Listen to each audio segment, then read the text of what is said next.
नमस्कार, आप देख रहे हैं इंडिया टीवी। आपके साथ मैं हूं मीनाक्षी जोशी। सुबह के 10 बजने वाले हैं, वक्त हो गया है दमदार 10 का। अजीत द्विवेदी जी, सज्जन कुमार जी, दोनों खास मेहमान हमारे साथ स्टूडियो में मौजूद है। बहुत स्वागत आपका। बात होगी नीट पेपर लीक को लेकर। जंतर मंतर पर एक तरफ प्रोटेस्ट चल रहा है, हंगामे की वजह से संसद नहीं चल पा रही है। संसद में पेपर लीक पर चर्चा के लिए सरकार तैयार है, लेकिन विपक्ष पहले धर्मेंद्र प्रधान का इस्तीफा चाहता है और फिर वो चर्चा की बात कर रहा है। लेकिन अब पेपर लीक का परमानेंट सॉल्यूशन होने जा रहा है। प्रधानमंत्री नरेंद्र मोदी ने सबसे बड़ा बयान दिया है। प्रधानमंत्री नरेंद्र मोदी ने कहा है कि पेपर लीक मामले की सुनवाई के लिए फास्ट ट्रैक कोर्ट का गठन किया जाएगा। देश के युवाओं का हित और उनका भविष्य हमारी सर्वोच्च प्राथमिकता है। पेपर लीक के सभी मामलों में दोषियों को जल्द से जल्द कठोर दंड देने के लिए केस के त्वरित निस्तारण के लिए फास्ट ट्रैक कोर्ट का गठन किया जाएगा और इस संबंध में निर्देश दे दिए गए हैं। संबंधित विभाग आवश्यक कार्रवाई सुनिश्चित करे। विद्यार्थियों के हित को सुरक्षित करने के लिए सरकार द्वारा लिए जा रहे निर्णयों की श्रृंखला में यह महत्वपूर्ण कदम है। युवाओं के भविष्य के साथ खिलवाड़ करने वाले किसी भी व्यक्ति को बख्शा नहीं जाएगा। तो कोट अनकोट मैंने पूरा ट्वीट आपके सामने पढ़ दिया है। बहुत साफ है इस बात में कि पेपर लीक एक बड़ी समस्या है, युवाओं के भविष्य के साथ खिलवाड़ हो रहा है और खिलवाड़ करने वाले किसी भी व्यक्ति को बख्शा नहीं जाएगा। दोषियों को जल्द से जल्द कठोर दंड के लिए फास्ट ट्रैक कोर्ट बनाया जाएगा और इसके लिए आदेश दिया जा चुका है। छात्रों के हित यही प्राथमिकता है सरकार की। फास्ट ट्रैक कोर्ट से महीनों के अंदर अंदर सजा मिल जाएगी। सरकार को पता है कि देश में 100 से ज्यादा गैंग है। अजीत जी, इस पर डिस्कशन हम शुरू करते हैं। सरकार को यह पता है कि ये पूरा माफिया तंत्र है जो काम कर रहा है। बिल्कुल। केवल एक शिक्षा मंत्री के इस्तीफा दे देने से, शिक्षा मंत्री के बदल दिए जाने से स्ट्रक्चरल रिफॉर्म नहीं हो सकता। आपको इसकी जड़ पर, उस माफिया तंत्र पर वार करना पड़ेगा और वो आज पहला आश्वासन है परमानेंट सॉल्यूशन का, वो दिखाई दे रहा है। देखिए, इसका संकेत प्रधानमंत्री ने मंगलवार को दिया था, जिस दिन एनडीए संसदीय दल की बैठक हुई थी। मंगल मिलन नाम से वो उसको मंगल मिलन कहा जाता है। उसके बाद किरेन रिजिजू ने बाहर आकर के कहा था कि प्रधानमंत्री ने इस पर बात की है, खुल करके बात की है और उन्होंने कहा कि ये एक बड़ा पाप है और इसमें जो दोषी हैं उनको सजा दिलाने के लिए सारे उपाय सरकार करेगी। बड़े से बड़ा वकील किया जाएगा और उन्होंने ये भी कहा कि जो 13 आरोपी हैं इस बार 2026 के पेपर लीक में जिनका नाम है, उन सभी को गिरफ्तार कर लिया गया है। तो ये सबसे पहले एक बात समझने की जरूरत है, अपराध न्याय प्रणाली में सजा कितनी भी बड़ी हो, अगर सजा नहीं मिलती है तो उसका भय नहीं होता है लोगों को। सजा बेशक छोटी हो लेकिन वो इंश्योर की जाए कि सजा होगी इनको, तब फिर उसका भय ज्यादा होता है। तो ये अगर प्रधानमंत्री ने कहा है कि फास्ट ट्रैक बना करके और हम सजा सुनिश्चित करेंगे, मतलब 7 साल की ही अगर सजा इस कानून में निर्धारित है तो आप 7 साल के लिए जेल भेजे जाएंगे और 6 महीने साल भर के अंदर भेज दिए जाएंगे, तो इसका भय होगा। तो ये एक जो उस दिन संकेत दिया था प्रधानमंत्री ने, उसका एक कल्मिनेशन जिसको बोलते हैं, उसका एक निर्णायक उसकी तरफ बढ़ता हुआ हमको दिख रहा है कि फास्ट ट्रैक कोर्ट बना करके जो लोग पकड़े गए उनके खिलाफ सुनवाई करके और जल्दी से जल्दी उनको जेल भेज करके सजा सुनिश्चित कर दी जाए। इससे जो आगे दूसरे गिरोह ऑपरेट करते हैं या अगले साल की परीक्षा की जो तैयारियां हो रही हैं, या उसके बाद आप देखिए ना, नीट के बाद भी तो पेपर लीक हो गए ना। उत्तर प्रदेश में पुलिस भर्ती में हो गए पेपर लीक, महाराष्ट्र में वो टीचर्स एलिजिबिलिटी टेस्ट के पेपर लीक हो गए, परीक्षा टल गई। तो ये सारे गिरोह जो ऑपरेट करते हैं, इनके बीच एक भय होगा कि सरकार इस मामले में सीरियस है और जल्दी से जल्दी सजा करा देगी। इसके साथ दूसरे उपाय करने की जरूरत है। ये एक उपाय है, कई उपायों की जरूरत है, जिसमें एक उपाय है फास्ट ट्रैक कोर्ट करके उनको सजा दिलाना। बाकी उपायों की तरफ भी सरकार बढ़ी है। जैसे अगले साल नीट की परीक्षा कंप्यूटर बेस्ड होगी, 6 दिन में 12 पालियों में परीक्षा कराई जाएगी। ये उपाय एक और उपाय है। क्वेश्चन पेपर सेट करने से लेकर के परीक्षा कंडक्ट कराने से लेकर के उनकी शुचिता सुनिश्चित करने और उन पर लोगों का भरोसा बनाने के लिए कई उपाय करने की जरूरत है, जिसमें ये एक उपाय है जिसको हम मान सकते हैं कि ये शुरुआत हुई है। अच्छा, सवाल यह है कि पेपर लीक को रोकने के लिए परमानेंट सॉल्यूशन क्या होना चाहिए? तो आपको बता दें, पेपर लीक माफिया में एक डर होना चाहिए, अभी जिसकी चर्चा भी आप सुन रहे हैं। अगर आगे किसी ने पेपर लीक किया तो फिर वो जिंदगी भर जेल में सड़ेगा। पेपर लीक करने वालों को बेल नहीं, जेल मिलेगी। फास्ट ट्रैक कोर्ट से महीनों के अंदर सजा मिल जाएगी। सरकार को यह पता है कि इस वक्त देश में 100 से ज्यादा गैंग है जो पेपर लीक का बाकायदा एक बिजनेस की तरह चला रहे हैं। यही उनका धंधा है, यही उनका उद्योग है और इस धंधे को बंद करना होगा। और जैसे ही जेल जाएंगे तो यह धंधा बंद हो जाएगा। लेकिन प्रधानमंत्री नरेंद्र मोदी के एक्स पोस्ट पर नेता प्रतिपक्ष राहुल गांधी ने जवाब दिया है। राहुल गांधी ने प्रधानमंत्री के पोस्ट को रीपोस्ट करते हुए लिखा है कि आपने ही हमारे युवाओं के भविष्य को सबसे ज्यादा नुकसान पहुंचाया है। आपने न सिर्फ हमारे एजुकेशन सिस्टम पर पूरा कब्जा होने और उससे बर्बाद होने दिया, उसे बढ़ावा भी दिया और इसके जिम्मेदार हर व्यक्ति को संरक्षण भी दिया। उन्होंने आगे अपनी मांगों को दोहराया है। धर्मेंद्र प्रधान को पद से हटाएं, छात्रों से माफी मांगे, छात्रों के साथ हिंसा करने वालों के खिलाफ कार्रवाई करें। अब पहले आप ये कह रहे थे, क्या कह रहे थे राहुल गांधी? अच्छा चलिए राहुल गांधी की एक बाइट आपको सुना देते हैं, उनका बयान सुना देते हैं, फिर करते हैं चर्चा। इतने 152 पेपर लीक हुए। स्टूडेंट्स की पहली मांग ये है, इनको हटाइए। तो इन लोगों पर जिन्होंने वायलेंस किया है, हिंसा की है, इन पर एक्शन होना चाहिए। यह स्टूडेंट्स की दूसरी मांग है। और तीसरी मांग, जो इस पूरे सिस्टम को चलाते हैं, उनको स्टूडेंट से अपोलोजाइज करना चाहिए रिस्पेक्टफुली कि गलती हो गई, जो हुआ वो नहीं होना चाहिए था, आप लोगों को चोट लगी है, हम अपनी गलती मांगते हैं, कोई बड़ी बात नहीं है।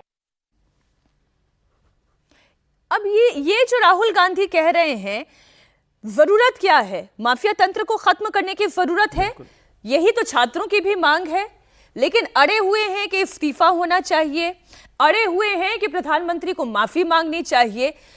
तो टारगेट क्या है राहुल गांधी का? शिक्षा तंत्र में सुधार या केवल धर्मेंद्र प्रधान का इस्तीफा और प्रधानमंत्री की माफी? नहीं, देखिए इसमें राहुल गांधी की जो बात है, एक तो नीति की बात होती है कि जिसमें सुधार होना चाहिए, और दूसरी राजनीति होती है कि उसका राजनीतिक लाभ हो। चूंकि यहाँ पे स्टेक पे नई पीढ़ी है, नई पीढ़ी की चिंता है, और वो जेन्युइन है, बोनाफाइड है। सब लोग अपने घर आसपास युवाओं की चिंता को देख रहे हैं।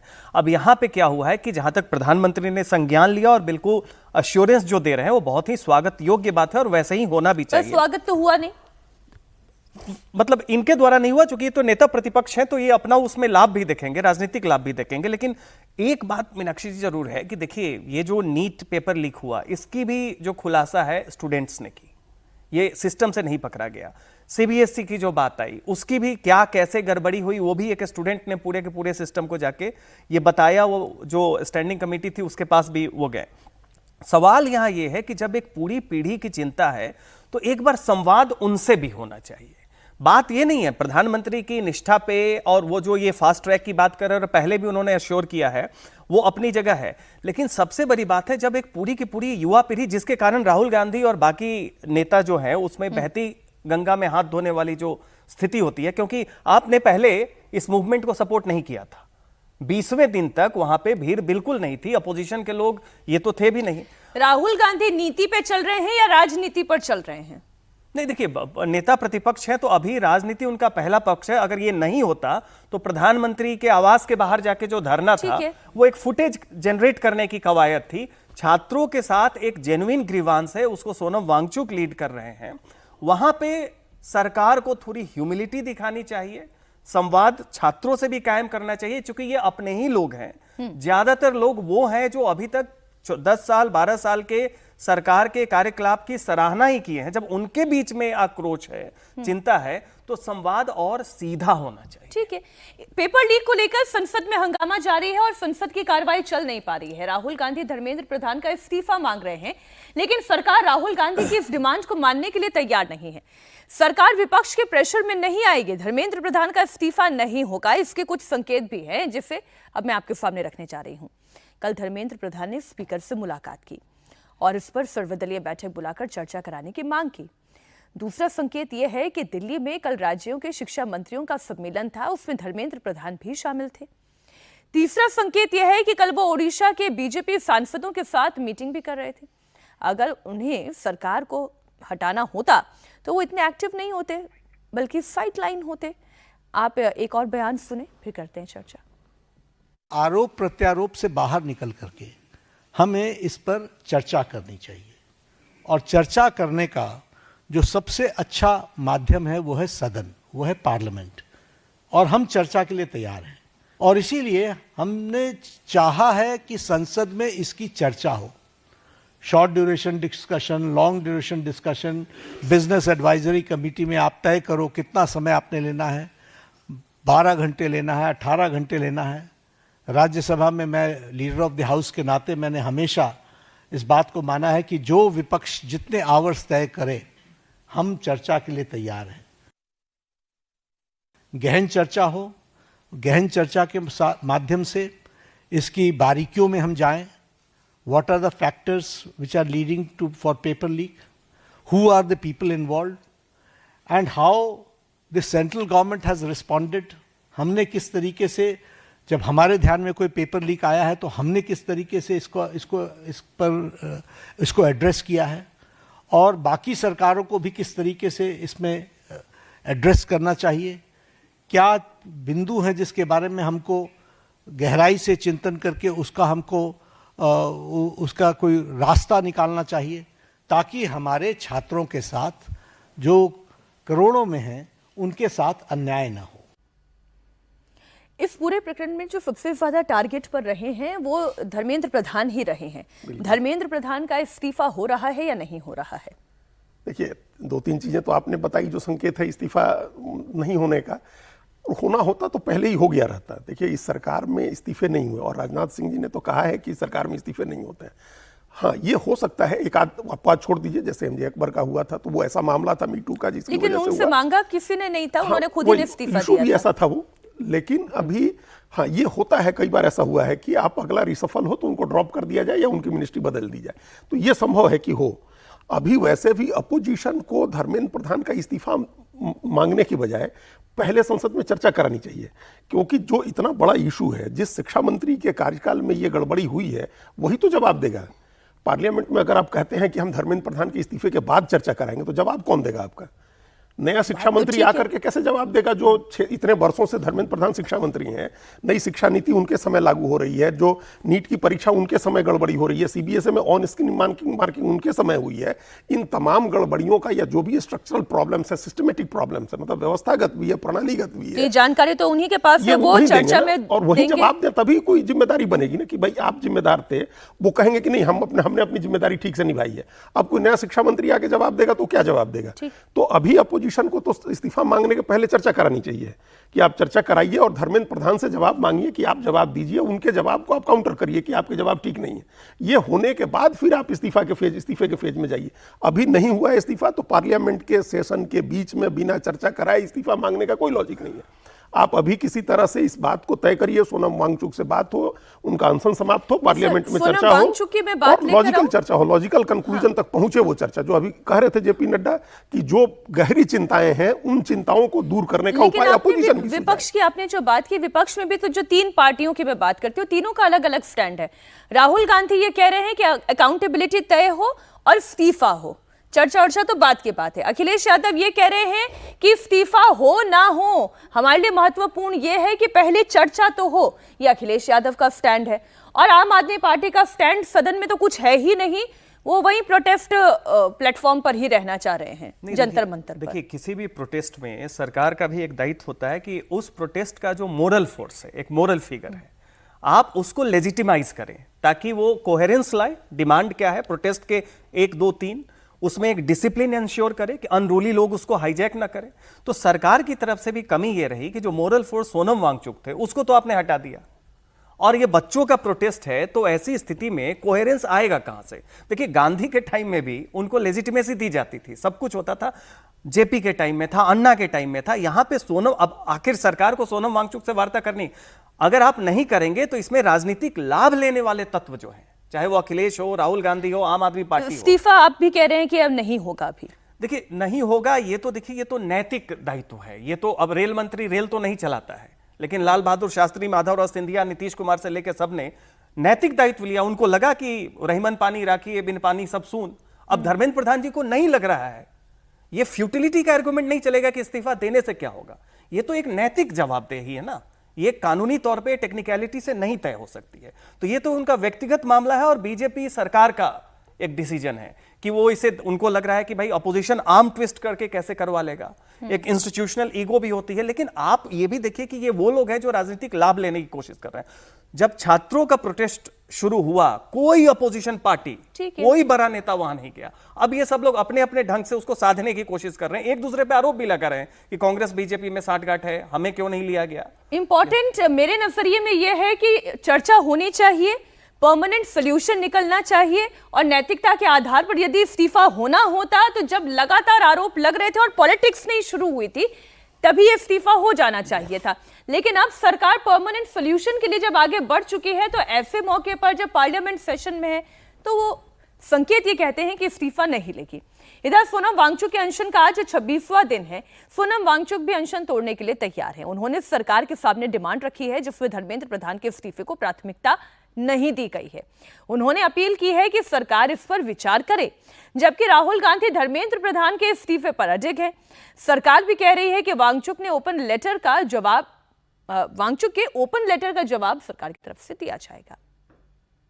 सरकार से विनती करता हूं कि वो और ऐसे ताकत बल का प्रयोग न करें बच्चों पर, और दूसरी बात, उन पर आरोप और एफआईआर जिससे कि उन्हें सताया जा सके जेल या पुलिस द्वारा, ये न करने की मुझे आश्वासन चाहिए। और वो आश्वासन अगर जल्द मिल जाए तो मैं आप सबके और जो नेतागण यहाँ पर आए उनकी बातों का इज्जत करते हुए अनशन आज ही तोड़ूंगा। मगर अगर ऐसा कोई आश्वासन नहीं आए तो बदकिस्मती से मुझे ये अनशन जारी रखना पड़ेगा। हमने कहा कि आप अपना अनशन तोड़िए और आप मुख्य धारा में शामिल होकर के बच्चों को सही डायरेक्शन की तरफ आप ले जाएं। हमारा सरकार सारी विषयों के बारे में चर्चा करने के लिए खुली है और वो हमेशा उसको एड्रेस करेगी। तो उन्होंने कहा ठीक है, हम इस पर आपको आई विल रिस्पॉन्ड बैक। आज उन्होंने पत्र लिखा है, मुझे ओपन लेटर लिखा है, हम उस पर जवाब देंगे। अब अनशन समाप्त होगा तो उस शर्त पर होगा जो सोनम वांगचुक कह रहे हैं कि अब छात्रों के साथ मारपीट ना हो। और वाकई में ये जो जंतर मंतर पर हो रहा है, अगर पत्रकार उनके मन की बात, उनकी बोली नहीं बोल रहे हैं तो पत्रकारों के साथ अभद्रता हो रही है। इतने, मतलब मैं कहूंगी छात्रों के इस प्रदर्शन में छात्र जितने हैं उतने ही गुंडे भी आ गए हैं जो अपना अपना हित साधने की कोशिश कर रहे हैं। ये मौका सरकार को नहीं देना चाहिए। जल्द से जल्द बातचीत करके कोई बीच का रास्ता निकाला जाना चाहिए। ये अनशन समाप्त होता हुआ क्या आपको दिखाई दे रहा है? देखिए, जितने फर्म अंदाज में और जितने स्पष्ट तरीके से सोनम वांगचुक ने कल कहा था कि मैं आज ही समाप्त कर दूंगा अनशन, तो वो उसके हिसाब से तो लग रहा है कि ये कल ही समाप्त हो जाना चाहिए था। नहीं तो आज समाप्त हो जाएगा, नहीं तो कल एक आध दिन में ये समाप्त हो जाएगा। सरकार संसद में भी चर्चा के लिए तैयार हो गई। देखिए, 20 जुलाई को जो 3 शर्तें रखी थी सोनम वांगचुक ने, वो 20 जुलाई की स्थितियों के हिसाब से था कि हमारे जो प्रतिनिधि हैं उनसे मिले, सरकार संसद में लोग मिले, संसद में इस पर चर्चा हो और लोग आकर के हमसे बात करें, हमारे आश्वासन। ये उस समय 20 जुलाई का था। आज क्योंकि परमानेंट सोल्यूशन की बात प्रधानमंत्री ने कर दी है, ये एक बड़ा मैसेज है। ये हालांकि अभी उस पर रिएक्शन सोनम वांगचुक का नहीं आया है। ये वो तो ठीक है, वो तो फास्ट ट्रैक को 13 लोग अरेस्ट है, फास्ट ट्रैक कोर्ट बना करके उनको सजा देने का है। दूसरे जिन इसका भी असर पड़ेगा, इसका भी असर होगा, वो बिल्कुल उनके दिमाग में ये बात भी आएगी। ये बात उनको भी समझ में आई है कि सरकार अब सीरियस हुई। अब जाकर के संसद में भी चर्चा के लिए तैयार हो गई है और जेपी नड्डा ने कहा कि हम अपोजिशन को देते हैं कि आप समय तय करिए। अब ये देखिए कैसा साइकिल बना है। पहले अपोजिशन के लोग स्पीकर से मिले तो स्पीकर ने कहा कि हम सरकार से बात करते हैं। सरकार ने कहा कि हम अपोजिशन को कह रहे हैं कि आप करिए। कल भी राहुल गांधी मिले हैं स्पीकर से। तो ये तय तो स्पीकर को करना है, वो और क्यों सिर्फ अपोजिशन तय करे। जो कार्य मंत्रणा समिति होती है, बिजनेस एडवाइजरी कमेटी की बैठक रोज होती है, स्पीकर उसकी बैठक में संसदीय कार्य मंत्री, नेता प्रतिपक्ष के साथ मिलकर के तय करेंगे कितनी देर चर्चा होगी और किस रूल के तहत चर्चा होगी। जैसे राज्यसभा में नियम 267 के तहत चर्चा की का आवेदन दिया गया, तो किस नियम के तहत चर्चा होगी वो चर्चा कराइए। और इस बात को तो सोनम वांगचुक को अब एक मैसेज मिल गया है कि सरकार चर्चा कर रही है, फास्ट ट्रैक कोर्ट बना करके उनको पेपर लीक वालों को सजा देने की तैयारी है। असली सवाल ये है, जो 10 के पहले 4 FIR की बात थी, फिर 10 FIR की बात आई, कई एफआईआर पुलिस लगातार करती जा रही है। पुलिस आइडेंटिफाई कर रही है सीसीटीवी कैमरे से, और उस आइडेंटिफाई करके और मुकदमे दर्ज किए जा रहे हैं। तो ये आमतौर पर एक बड़ा मुद्दा हो जाता है। लेकिन मुकदमा सर जब वो खत्म, आइडेंटिफिकेशन क्यों नहीं होना चाहिए? पुलिस वालों के साथ भी मारपीट हुई, पेट्रोल पंप को नुकसान पहुंचाने की कोशिश हुई, पत्रकार तो सिर्फ रिपोर्ट कर रहे थे, पत्रकारों के साथ अभद्रता हुई है। एकदम हम बहुत स्पष्ट रूप से कह रहे हैं, क्या एक भी एफआईआर में किसी पुलिस वाले के खिलाफ मुकदमा दर्ज हुआ है? या जो शादी वर्दी में जो लोग लाठी चला रहे थे वो कौन थे, बिना नेम प्लेट के कौन लोग थे, उनके खिलाफ मुकदमा बात भी दर्ज हुआ ठीक है? है। तो आप सिर्फ उनको टारगेट कर रहे हैं जो कह रहे हैं कि पुलिस और दूसरे लोगों पर लाठी चला रहे हैं। पुलिस जो लाठियां चला रही थी, पुलिस के जो बिना वर्दी वाले लोग लाठी चला रहे थे, और पुलिस के वीडियो जाए हैं पत्थर चलाते हुए, आप उनके खिलाफ एफआईआर कर रहे हैं क्या? ये राजनीतिक मामलों में हमेशा होता है। और आप कितनी सरकारों का हम इस समय एग्जाम्पल दे सकते हैं जो अपोजिशन में थे, उनके खिलाफ राजनीतिक मुकदमे हुए, सरकार में आए तो लोगों ने अपने मुकदमे वापस कराए। अगर ये सब लोग धरने प्रदर्शन से उठ जाते हैं, सब अपने अपने घर चले जाते हैं, और उसके बाद कौन लड़ेगा इनका मुकदमा? ये जो सैकड़ों लोग जिनके ऊपर एफआईआर होगा, वो कौन लड़ेगा मुकदमा? तो ये एक बड़ी बात है जिसको निपटाना चाहिए। सोनम वांगचुक कोई ऐसे अनायास बात नहीं करते हैं। उन्होंने अगर कही है तो बहुत सीरियस बात है, उस पर ध्यान देना चाहिए। सरकार को कमिटमेंट करना चाहिए कि हम इस पर सहानुभूतिपूर्ण तरीके से बात